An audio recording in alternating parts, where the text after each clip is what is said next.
So I'm getting ready here to replace the steering box in this W126, and I've got to get this pitman arm off the old box. And this is sometimes a real pain because it's really on there. So I picked up my Mac Tools Impact, and let's see if we can get this thing off.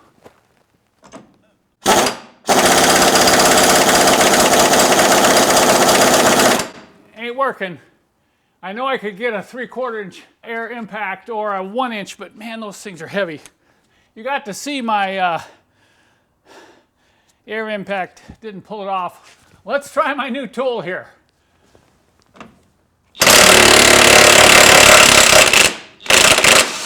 Can you believe that?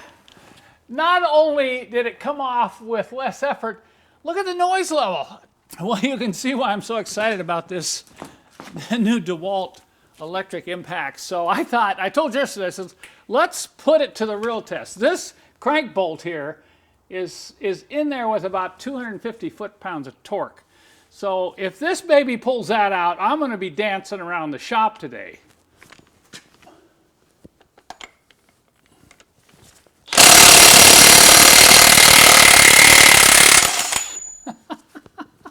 Look at that.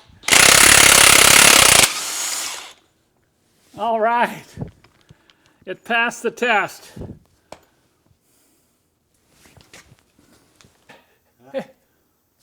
Hey, Jerson, I'll say this for $300.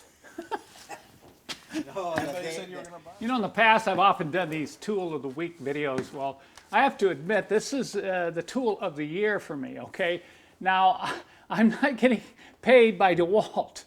But I saw this tool used at a tire shop, and I was impressed with how smoothly it removed these really high torque bolts, and I was also impressed with the noise level.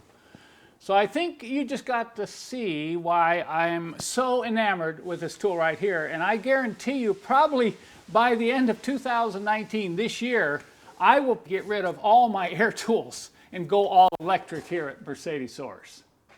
You know, I think one of the reasons I'm so excited about this tool is this is probably the first big impact wrench I've ever purchased that has really met my expectations. I think over the last 15 years I've bought half a dozen different air impact wrenches, and they always say, oh, this is good for 600 pounds or this is good for 900 foot-pounds, and you put it on something like that front crank bolt on that diesel engine, it won't take it off. You go, what? Who's measuring what and how are they measuring? You say, well, maybe it's hose or airline loss. Then you hook it up directly to the compressor with 6 feet of hose. It still doesn't deliver what promised. But this thing, after I heard about this and saw it demonstrated, I thought, you know, I think I'm going to get this.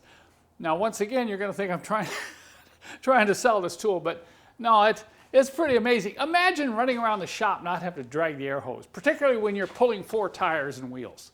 You know, you're tripping over air hose everywhere, and the noise level. I can use this without having to wear ear protection, and that's a big thing. So I thought I'd come over here. I haven't tried this yet.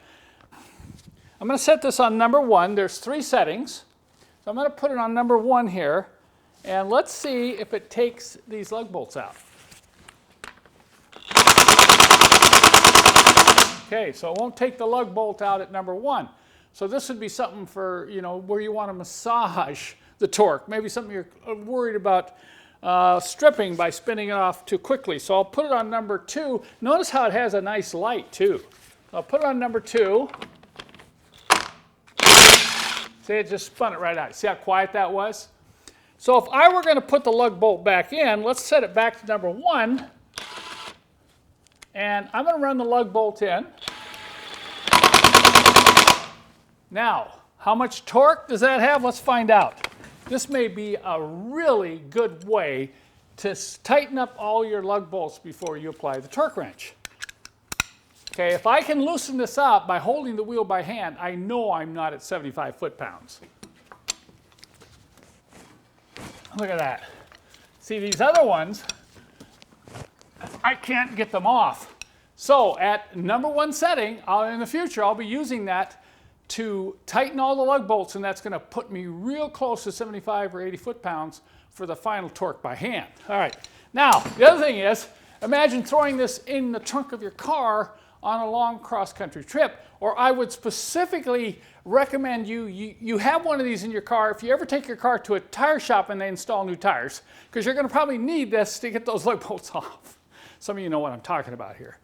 So you can see I'm really happy with this tool. And the other thing is, it only requires the standard 20-volt lithium battery. Now this is the same 20-volt battery I'm using on all my tools up at the cabin. I've got a circular saw, I've got a multi-tool, I've got a drill, I've got an impact, all running on this standard 20-volt battery. So I got this tool without a battery pack because I've got, I think, 6 or 8 of these batteries. That's another plus, the fact that you don't need some specially 48 volt or 70 volt battery to run this thing. So as I said earlier, over the course of the next few months, I'm going to be looking at changing out all my impacts, all the 3/8 drive, quarter drive, whatever, with electric, because I'm tired of compressed air and hoses and tripping over them all the time. And of course, if any of you are interested in purchasing this tool for your own shop, be sure and pay attention to this part number here. There are 2 of these that are very similar in looks. They're about the same size, but this one has twice the power as the other one. This one's also more expensive. So look at that part number.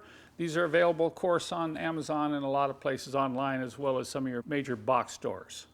And of course, since I just purchased this tool, I cannot report personally on its long-term reliability. Maybe I'll come back in a year and give you an update on this tool.